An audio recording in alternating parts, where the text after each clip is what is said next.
A full moon is in the sky. The clock strikes 12. These are tales for the midnight hour.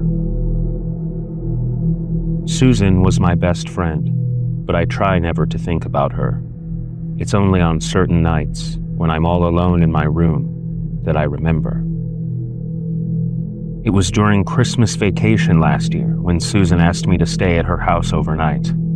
She lived in a big, gloomy house set way back from the road, and she didn't want to be alone there at night. Her parents had gone to visit some friends and wouldn't be back until the next afternoon. Susan said we could have a really good time without her parents around. And we did. At about midnight, we decided to get dressed for bed. Susan was given this velvet nightrobe for Christmas that had a thick, furry collar. It was blood red velvet, and she looked like someone from a Dracula movie in it. We had been watching television in the living room, but then we turned it off. We hadn't noticed it before, but now the downstairs seemed too big, almost sinister. We started to go upstairs. Then, all of a sudden, we both ran up the steps to Susan's room as if something was coming up from behind us. After we closed the door, we laughed at ourselves, but neither one of us wanted to leave the room again. We sat down and started to talk, and that's when we first heard the noise.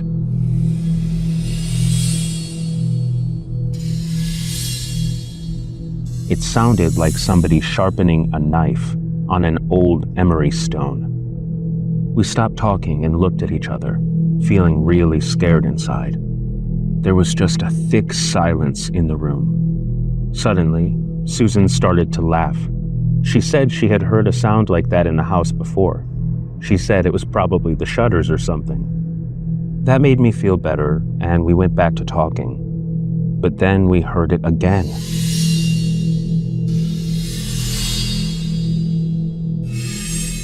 The sound made my teeth vibrate as if somebody's fingernails were scratching on a chalkboard. But this sound was much worse. It shrieked up from the dark, lonely rooms below us. Susan got a wild look in her eyes, as if something horrible had come into her head. Before I could catch her, she ran out of the room, slamming the door shut and flicking off the light switch. I heard her footsteps as she ran down the first flight of stairs, and then stopped. I sat in the dark, sick with fright. I called out Susan's name, but my voice was answered by hushed silence. I didn't want to stay in the dark room alone, but even more, I didn't want to go out into that other darkness. Then I heard it again, that disgusting sound. Then I heard Susan's footsteps, moving down the next and final flight of stairs. She went more slowly, as if she really didn't want to. I heard her reach the bottom. I waited in the room, wondering what Susan was doing. I told myself she must be all right. The noise had stopped right after I heard her reach the bottom of the stairs. She had probably just fixed the shutter. Maybe she had just acted strangely to scare me. Maybe she was sitting on the steps now, laughing at me. I got up and started toward the door to turn the light on, but a feeling of fear swept over me that held me back like a hand against my throat. I decided I would wait where I was for Susan to return. I would wait there until her parents returned, if necessary. Nothing could make me leave my darkness for that darker unknown outside the room. Time passed. My ears strained for a sound and my nerves tingled at imagined shadows. Then I heard a slow, shuffling noise on the bottom step. Was it Susan? It had to be. Yet the footsteps seemed too heavy, too deliberate. My heart began to pound, and for a moment I lost control of my mind. It flew to the most horrible corners of my imagination, and I shook with terror. Then suddenly I knew what I would do. Susan's new nightrobe with the furry collar. I would wait for the door to open, and then I would reach out and touch the person's neck. If I felt the furry collar, I would know it was Susan, and I would get her back for scaring me like this. And if I didn't feel the furry collar, then there was nothing I could do. The shuffling footsteps had reached the second flight of stairs. I forced my own feet to take the steps to get near the door of the room. I felt the skin crawling on my back as the footsteps reached the top stair and moved down the hallway. I braced myself. The door creaked slightly as it swung open. I reached out my arms and hoped. My fingers closed around the thick fur of Susan's collar, and my body drained with relief. I moved my hands up to touch Susan's face. I was so happy I no longer even cared to scare her. But as my fingers moved up from the furry collar, there was nothing there. Only the bloody stump where Susan's head used to be.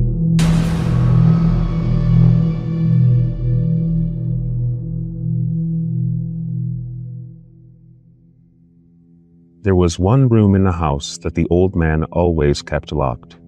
Things had not changed in that room for years. A soft layer of dust had settled on the furniture and on the thing that lay on the floor beside the bed. The old man had been a bachelor most of his life. When he was 40 years old, he had met her, the girl with the black velvet ribbon. She was beautiful in a strange, mysterious way. Her hair and her deep, bottomless eyes were as black as the velvet ribbon around her neck. He planned to marry her before the next full moon rose in the autumn sky.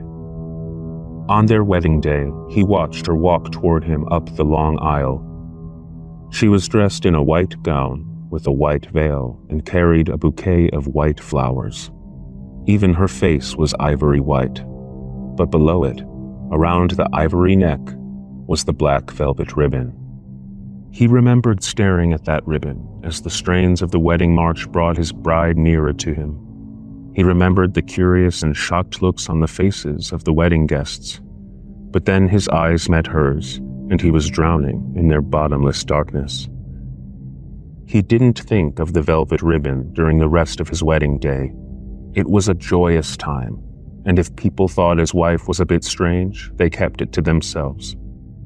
That night, when they were alone, he saw that the ribbon was still there, still circling her lovely neck. "Don't you ever take that ribbon from around your neck?" he asked, hoping his question was a needless one. "You'll be sorry if I do," his wife answered, "so I won't." Her answer disturbed him, but he did not question her further. There was plenty of time for her to change her ways. Their life together fell into a pleasant pattern.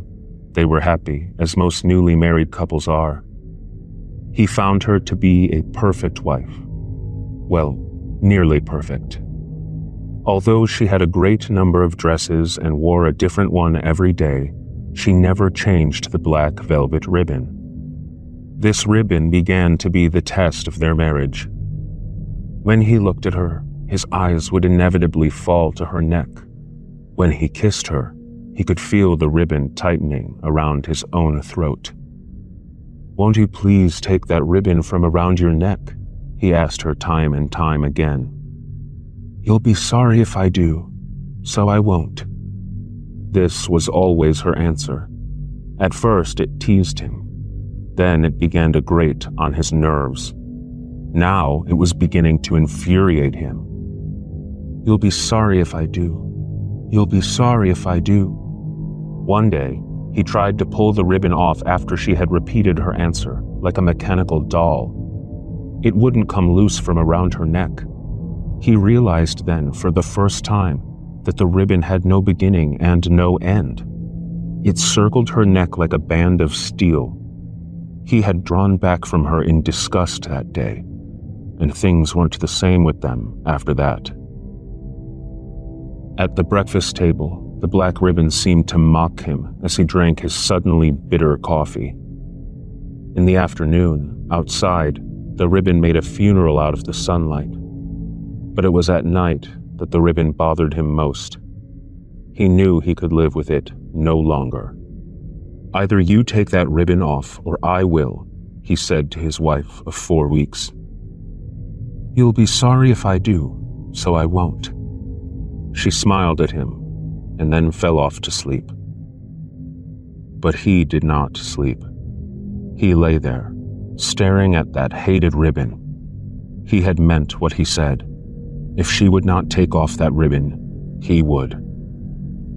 As she lay sleeping and unsuspecting, he crept out of bed and to her sewing box. He had seen a small, sharp scissors she kept there.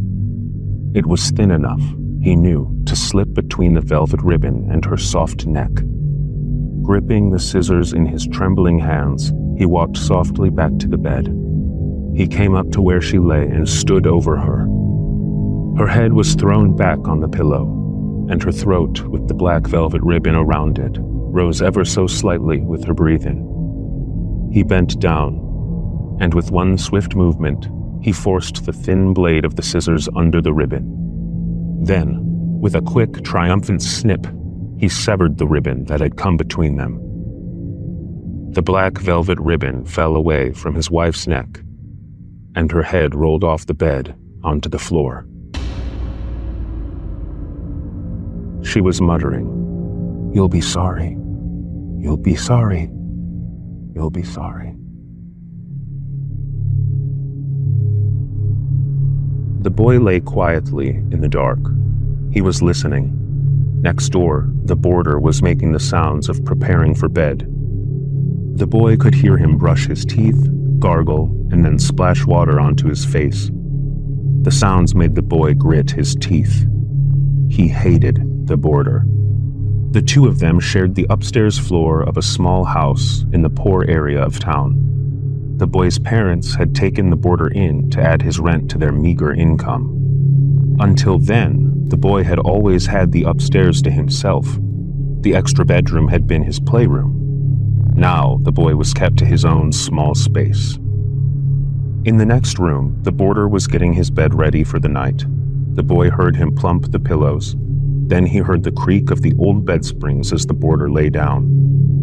The boy wondered if the boarder knew how well he could be heard, how much the boy knew about every move he made. The sound of the light switch being flicked off came through the thin walls.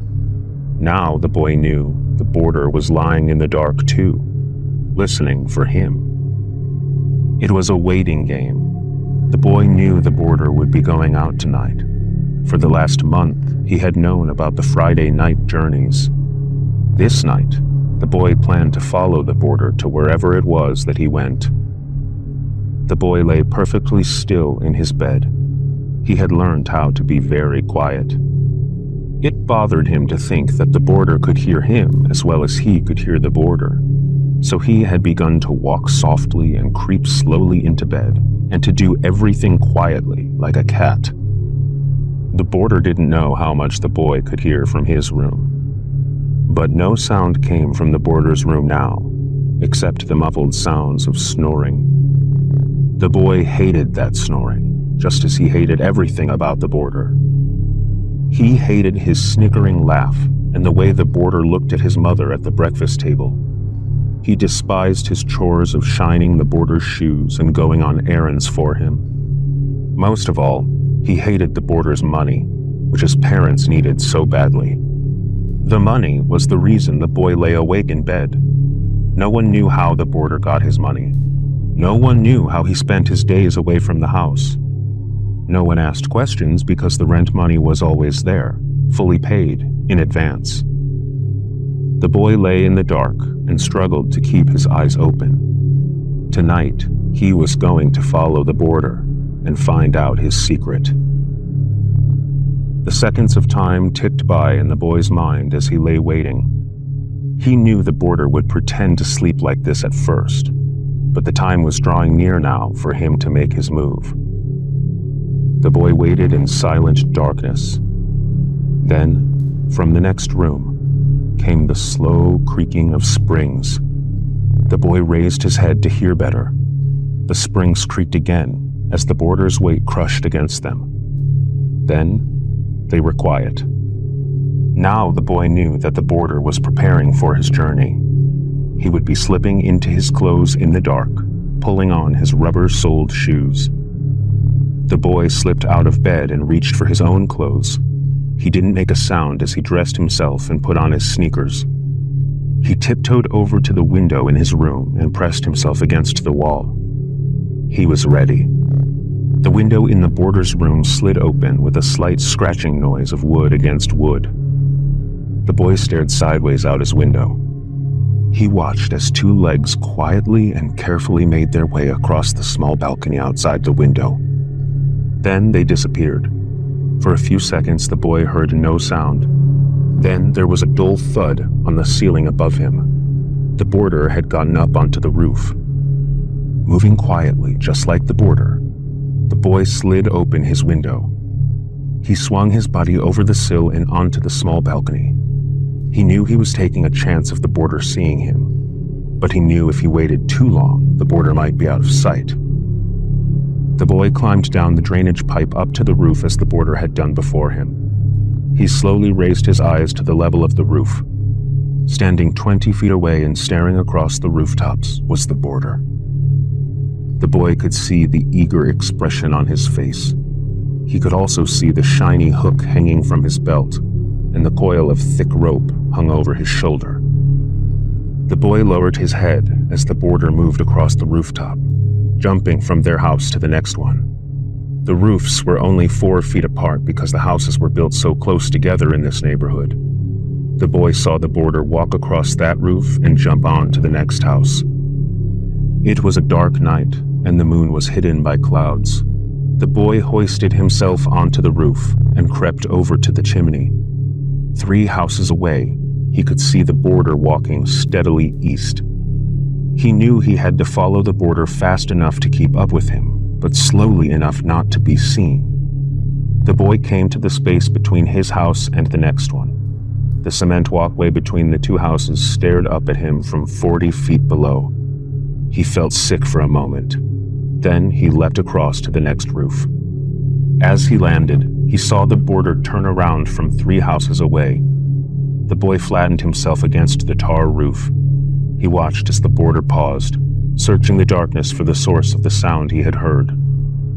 But the boarder couldn't see the boy's body pressed up against the roof, and he went on, jumping to the next roof to the east. The boy managed the next jump more quietly, and the boarder didn't turn around. It became like a game of leapfrog between them. The boarder jumping, then the boy jumping 3 houses behind him. The boy learned not to look down at the black, gaping spaces between the roofs. His face, too, took on an expression of eager excitement. Ahead, the boy could see that they were coming to the end of the block of small houses. As the boarder came to the last house, he turned left and began to cross the roofs going north. The boy knew that these roofs were no longer set apart. They were the roofs of the stores on Main Street, which were built right beside one another. The boy ran softly to a chimney and, crouching behind it, resting. The boarder, too, had stopped. He seemed to be counting the roofs of the connected buildings with his outstretched hand. Then he moved on down the roofs, walking confidently now. The boy followed slowly, bent down low. The roofs were flatter here than they had been on the houses. He followed behind the line of chimneys that stretched out in a row across the roofs. Suddenly, deliberately, the boarder stopped in front of one of the chimneys. The boy jerked his body to a halt and darted behind the closest chimney. When he peeked around it, he saw the boarder shrugging the heavy coil of rope off his shoulder. He picked up the end of the rope and began to wind the coil around the chimney. The boy watched as he worked to make a strong knot in the rope. Then, the boarder picked up the rest of the coil of rope and dropped it down the chimney. After a few seconds, a dull thud came from inside of the bricks. The boy sat behind the chimney, watching intently. His mind was in a fever. Now he knew the boarder's secret. The metal hook from the boarder's belt flashed in the dull moonlight. The boy watched the boarder fasten the hook onto the chimney ledge. Then, as the moon shone brightly from an opening in the cloudy sky, the boy could see the boarder slowly descending into the chimney. As the boarder's head disappeared, the boy moved quickly across the roofs. He came to the chimney tied round with the boarder's rope and sat down and listened. The boarder's grunts came up the chimney as he lowered himself down the rope. The boy knew what the boarder planned to do. He was looking for an old open fireplace. He could enter a store, rob it, and return up the chimney by rope. There would be no chance of a fire burning on such a hot summer night. The boarder's grunts disgusted the boy. Now that he knew the boarder's secret, he hated him even more. He eyed the rope twisted around the chimney. The knot was directly in front of him. The boy touched the knot. It wasn't a very good one. He began to undo the loose end, thinking how stupid the boarder was.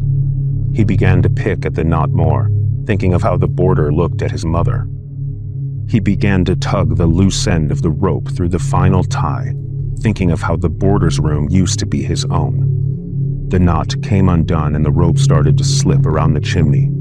Then, suddenly, it disappeared down through the top. Seconds later, the boy heard a startled cry, followed by a dull thud. The boy crouched near the roof. He knew the boarder had fallen. It sounded as though he had landed on the sealed bottom of the chimney. The boy wondered if the boarder was dead. But then he heard the boarder's voice, grunting with effort. He listened to the voice for a long time as the boarder desperately tried to climb back up the chimney. He listened until the boarder's voice took on the mad sounds of panic, and then he ran away. He ran across the store roofs, across the house roofs, jumping from one to the other. He reached the roof of his own house and swung himself down the pipe onto the small balcony. Quietly, he slipped through the window and shut it. In the still darkness, he dropped his clothes on the floor and stole into bed. It was 6 years later. 3 more boarders had come and gone. The boy was 18 now, and he rented the extra upstairs room himself. His parents never asked him where he got the money, and he joked that he did night work. One morning, he went down to breakfast as usual. His mother had his food and newspaper waiting for him on the table. She gave him all the attention now that she used to give the boarders. As he sipped his coffee, he picked up the morning paper. He leafed through it, reading the headlines. Then, a small article caught his eye. The boy read it slowly, and the whole time, his fingers worked unconsciously, going through the motions of untying a knot. Body found in chimney. Yesterday, workers discovered the remains of a body in an old sealed-off chimney. A coroner on the scene said that the person had been dead for at least 5 years. Authorities suspect that a cat burglar, trying to rob a jewelry store in the building, had become stuck in the chimney. Because of the advanced deterioration of the body, no identification could be made. The only possessions found with the body were a steel hook and an old rope.